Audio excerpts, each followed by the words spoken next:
Hello दोस्तों। देश की सबसे पावरफुल जॉब आईएएस हर एक का ड्रीम होता है, क्योंकि इनमें वेतन और भत्ते काफ़ी आकर्षित होते हैं और ये अपने आप में एक पावरफुल जॉब मानी जाती है। आईएएस बनने से पहले हम आपको बता दें कि आईएएस बनने के बाद आपको काम क्या करना पड़ेगा। एक आईएएस अफसर की काफ़ी ड्यूटीज़ होती हैं, मगर मेनली उनकी जिम्मेदारी जो होती है वो है लॉ एंड ऑर्डर को मेंटेन करना, रेवेन्यू का कलेक्शन करना और बाकी सारा एडमिनिस्ट्रेशन जो उसके अंडर में हो उसे देखना।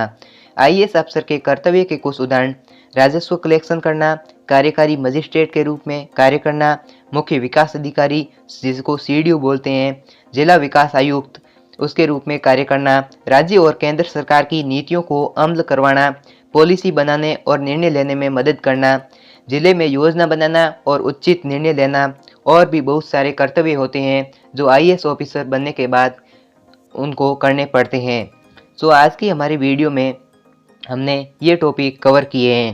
पहले आईएएस का इंट्रोडक्शन, उसके बाद में कंडक्ट ऑफ एग्ज़ाम और उसके बाद में एज लिमिट, उसके बाद में एजुकेशन क्वालिफिकेशन, फिर फिजिकल फिटनेस, एग्ज़ाम पैटर्न क्या होता है, नंबर ऑफ अटेम्प्ट कितने होते हैं, परसेंटेज कितने रिक्वायर होते हैं और इसकी कट ऑफ कितनी होती है। चलिए प्रस्तावना पर चलते हैं। आईएएस ऑफिसर की मीनिंग: आईएएस एक ऑल इंडिया सर्विस होती है। आईएएस का फुल फॉर्म होता है Indian administrative service. Indian administrative service, इसे हिंदी में भारतीय प्रशासनिक सेवा भी कहते हैं। एक आईएएस ऑफिसर किसी भी जिले के एडमिनिस्ट्रेशन में बहुत ही महत्वपूर्ण रोल प्ले करता है, क्योंकि यही होते हैं जो एक जिले में से रिलेटेड सारे इम्पोर्टेंट चीज़ों को देखते हैं। चलिए आज के दूसरे टॉपिक पर चलते हैं। इसका आयोजन कौन करवाता है? आईएएस एग्ज़ाम आयोजन यूपीएससी, जो भारत का एक संवैधानिक निकाय है, वो करवाता है। दोस्तों, अगर कोई कहता है कि मैं आईएएस एग्ज़ाम की प्रिपरेशन कर रहा हूँ तो वो गलत है। वो असल में सिविल सेवा परीक्षा की तैयारी करता है। भारतीय प्रशासनिक सेवा और भारतीय पुलिस सेवा और अखिल भारतीय सेवाओं जैसी विदेश सेवा आईएफएस और आईआरएस, भारतीय राजस्व सेवा आईआरटीएस, भारतीय रेलवे सेवा एवं भारतीय कंपनी एवं कानून सेवा आईसीएलएस आदि जैसी प्रतिष्ठित सेवाओं हेतु अभ्यर्थियों का चयन करने के लिए प्रत्येक वर्ष सिविल सेवा परीक्षा आयोजित करता है।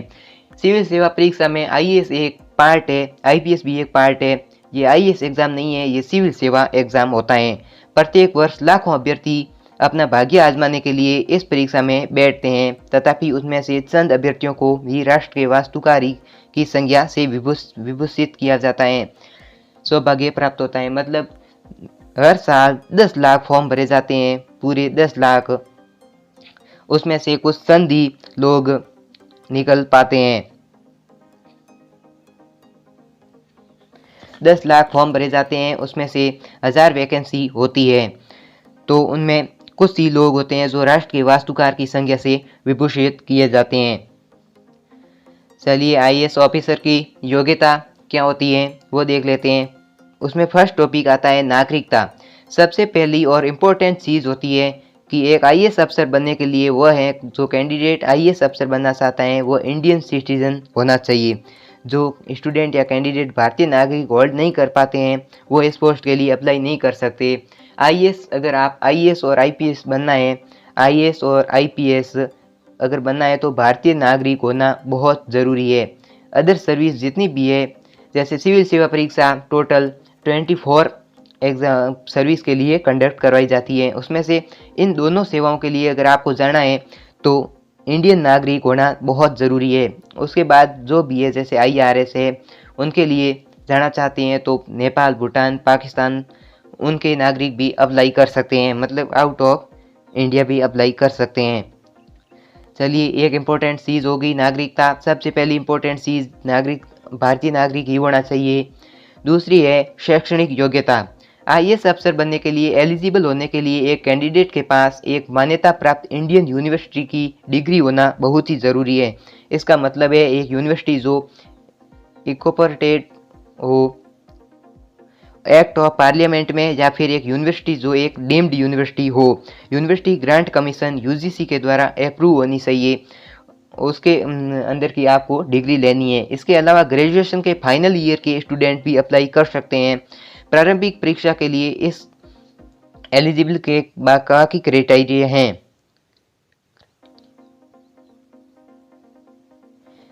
कैंडिडेट जिनके पास प्रोफेशनल और टेक्निकल डिग्रीज हैं जो गवर्नमेंट ऑफ इंडिया के द्वारा मान्यता प्राप्त हो, ये कैंडिडेट भी एलिजिबल होंगे आईएएस के एग्जाम में अप्लाई करने के लिए।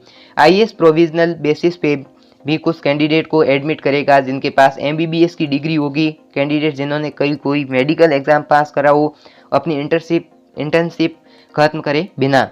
इसके लिए कैंडिडेट को अपने यूनिवर्सिटी के सर्टिफिकेट की कॉपी सबमिट करनी होगी एप्लीकेशन के साथ में। एमबीबीएस किया हुआ भी अप्लाई कर सकता है, सब कुछ अप्लाई कर सकते हैं जिनके पास डिग्री होनी चाहिए यूजीसी अप्रूव यूनिवर्सिटी से। ये इसमें कोर्स दिए गए हैं, ये डिग्री कोर्स होते हैं, बीए डिग्री कोर्स होता है, बीकॉम डिग्री कोर्स होता है। ये अगर आपके पास में किया हुआ है या आप फाइनल ईयर हैं, फाइनल सेमेस्टर में, तो भी अप्लाई कर सकते हैं। बीएससी, बीबीए, बीसीए, इंजीनियरिंग या मेडिकल। इंजीनियरिंग में बीटेक आता है, BTech marine engineering, BTech computer science, BTech bachelor of architecture, सब अप्लाई कर सकते हैं। मेडिकल में एमबीबीएस आता है। एमबीबीएस इंटर्नशिप खत्म किए बिना आपको इसमें अप्लाई कर सकते हैं, इंटर्नशिप पूरी नहीं होनी चाहिए। या कोई भी डिग्री कोर्स किया हो तो आप यूपीएससी का एग्ज़ाम देने के लिए एलिजिबल है। इन सभी कोर्स के अलावा कोई भी डिग्री कोर्स आपके पास होना चाहिए। चलिए इसके आयु एज लिमिट के बारे में जान लेते हैं। जो जनरल कैटेगरी के स्टूडेंट हैं या कैंडिडेट एग्ज़ाम के लिए अपीयर करना चाहते हैं, उनकी न्यूनतम आयु 21 साल से कम नहीं होनी चाहिए और उनकी ऊपरी आयु सीमा 32 साल से ज़्यादा नहीं हो सकती। इसका मतलब आईएएस अगर 2019 में हो रहा है तो 2 अगस्त से पहले का मतलब 1 अगस्त या 1 अगस्त के पहले वो 21 साल का हो जाना चाहिए।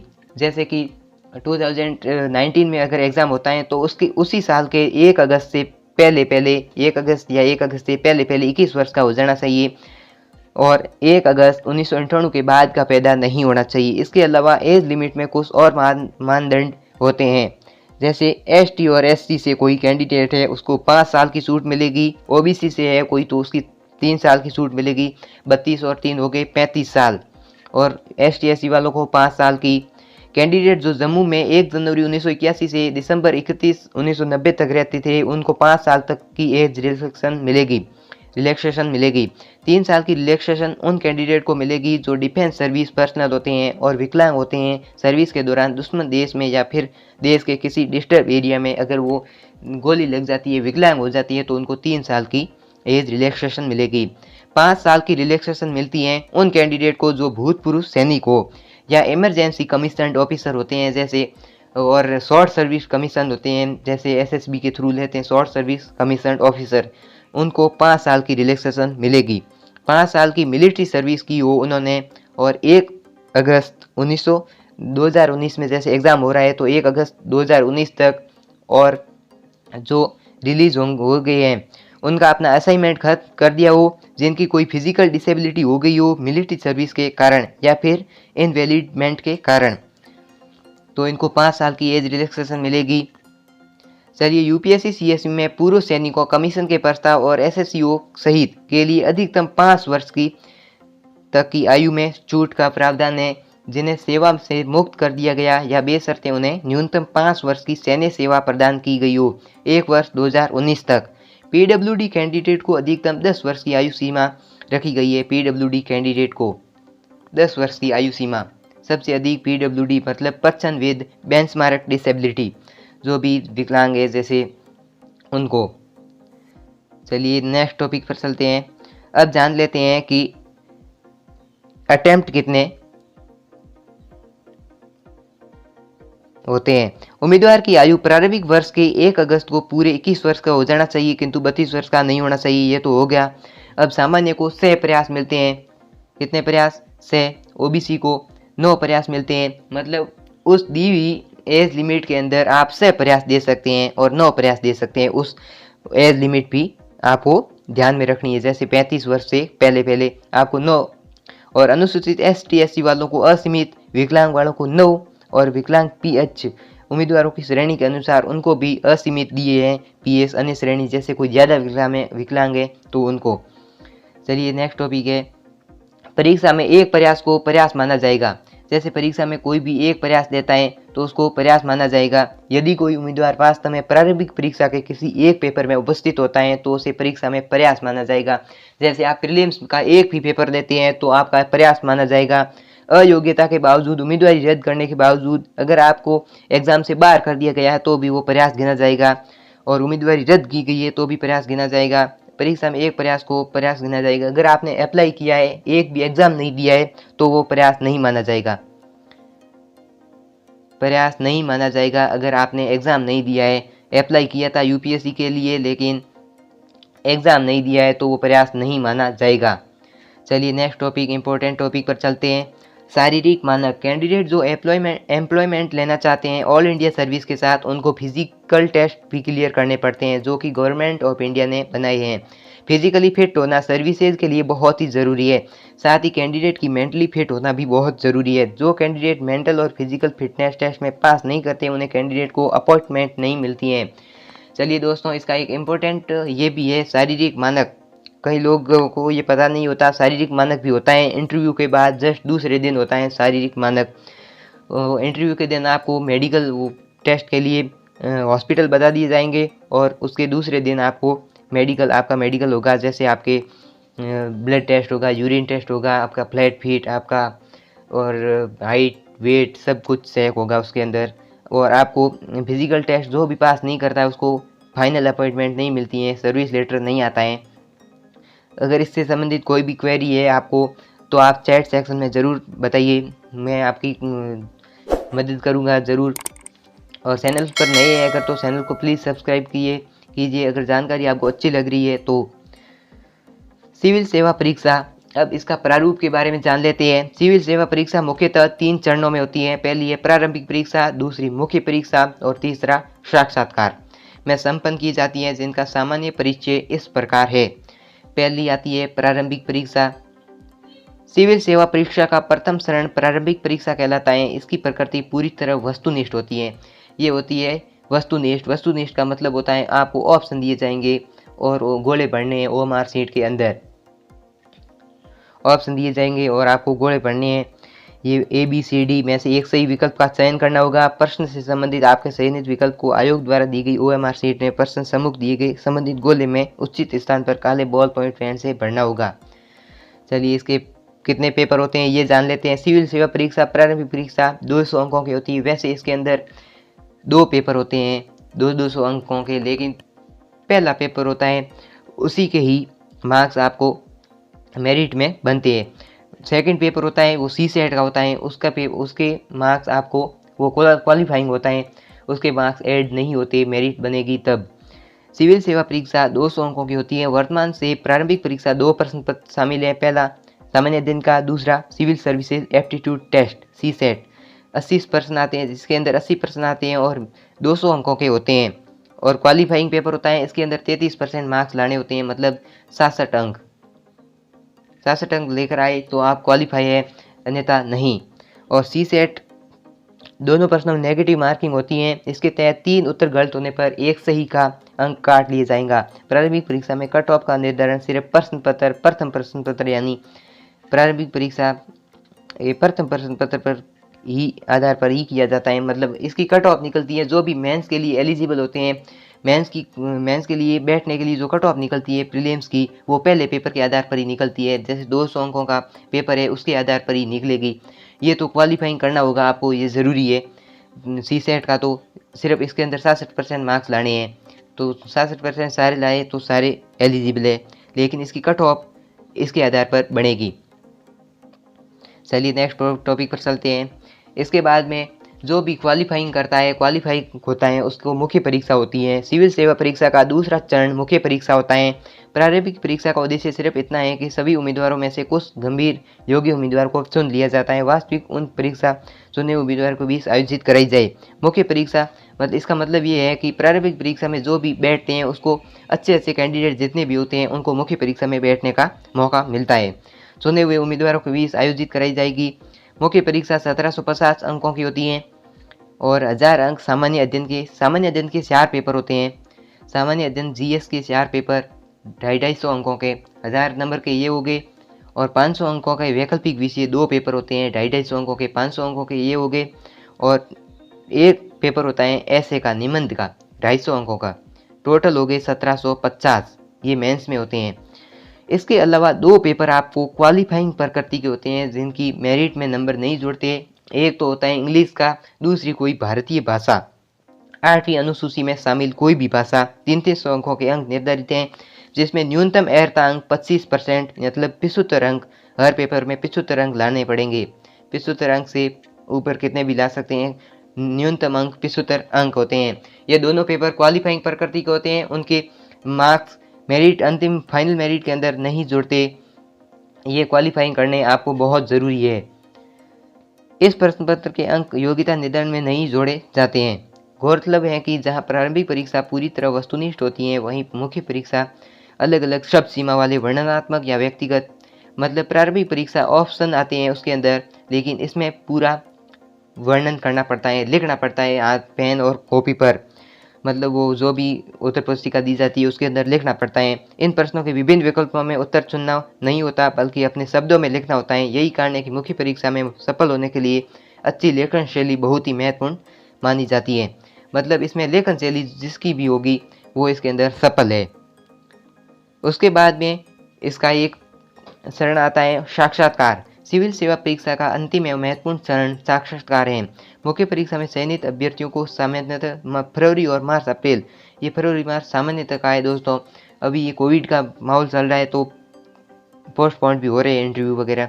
माह में आयोजन के समक्ष साक्षात्कार के लिए उपस्थित होना पड़ता है।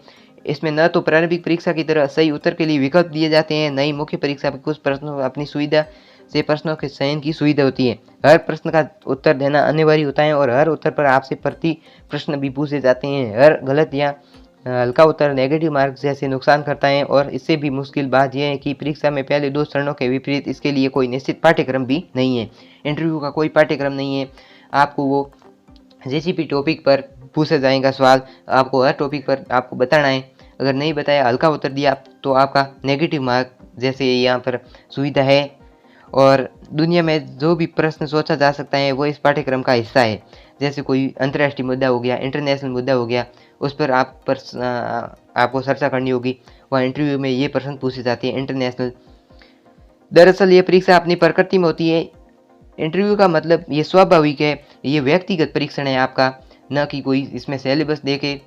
बिल्कुल ये व्यक्तित्व परीक्षण है, व्यक्तित्व का परीक्षण है। सिलेबस इसमें नहीं होता है, आपको अपने बारे में बताना होता है। उसके बाद में जो भी आप चाहते हैं, जिसमें भी आप बात करना चाहते हैं, आप उसको इंटरव्यू को उस दिशा में मोड़ सकते हैं। आपके अंदर कला होनी चाहिए।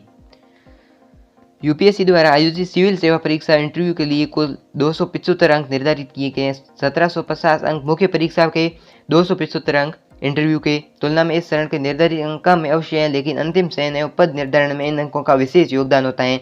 इंटरव्यू के दौरान अभ्यर्थियों के व्यक्तित्व का परीक्षण किया जाता है, जिसमें आयोग के निर्धारित स्थान पर इंटरव्यू बोर्ड के सदस्यों द्वारा मौखिक प्रश्न पूछे जाते हैं, जिनका अभ्यर्थी को मौखिक रूप से ही जवाब देना पड़ता है। यह प्रक्रिया अभ्यर्थियों की संख्या के अनुसार 40 से 50 दिनों तक चलती है। मुख्य परीक्षाएं साक्षात्कार में प्राप्त किए गए अंकों के योग के आधार पर अंतिम रूप से मेधा सूची मेरिट लिस्ट जारी की जाती है। और इस चरण में चयनित सभी अभ्यर्थियों का इंटरव्यू समाप्त होने के 1 सप्ताह बाद अंतिम सूची जारी कर दी जाती है। 275 अंकों का इंटरव्यू होता है, 1750 अंकों का मेंस होता है। उसके आधार पर ही मेरिट जोड़ी जाती है। प्रारंभिक परीक्षा में प्राप्त किए गए अंकों मुख्य परीक्षा एवं साक्षात्कार के अंकों के साथ नहीं जोड़ा जाता। और ये अनिवार्य पेपर हो गए मेंस के 2, उनको भी नहीं जोड़ा जाता। प्रारंभिक परीक्षा के दोनों पेपरों के अंक फाइनल मेरिट में नहीं जोड़े जाते, क्योंकि सीसेट होता है वो तो क्वालिफाइंग प्रकृति का हो गया। और दूसरा भी वो भी क्वालिफाइंग का मतलब है, उसके मेंस के लिए क्वालिफाई करने के लिए उसमें कट ऑफ फर्स्ट पेपर के आधार पर निकलेगी और उस कट ऑफ को जोड़ा नहीं जाएगा। उस मार्क्स को उन मेंस की या ये फाइनल लिस्ट में जोड़ा नहीं जाएगा। उम्मीदवार का अंतिम चयन मुख्य परीक्षा एवं साक्षात्कार में प्राप्त किए गए अंकों के योग के आधार पर होता है। उम्मीदवार का अंतिम चयन साक्षात्कार मतलब 2025 टोटल अंक हो गए, उसके आधार पर ही आपका चयन होगा, अंतिम मेरिट लगेगी। अब बात करते थे दोस्तों कट ऑफ की। तो कट ऑफ प्रारंभिक परीक्षा का कट ऑफ रहता है, फर्स्ट पेपर होता है उसका 96 से 108, मतलब 96 से 108 के बीच में इसका कट ऑफ रहता है 200 मार्क्स में से। जनरल जो भी जनरल ओबीसी है ये एक मैंने रेंज बता दी, इसके अंदर आपको मार्क्स लाने होते हैं 96 से 108। अब तक 108 से ज़्यादा नहीं गई है, तो आपको क्या करना है कि 115 मार्क्स लेके आने हैं अगर आईएएस बनना है आपको तो, और क्वालिफाइंग करना है मेंस के लिए। तो चलिए आज के लिए बस इतना ही।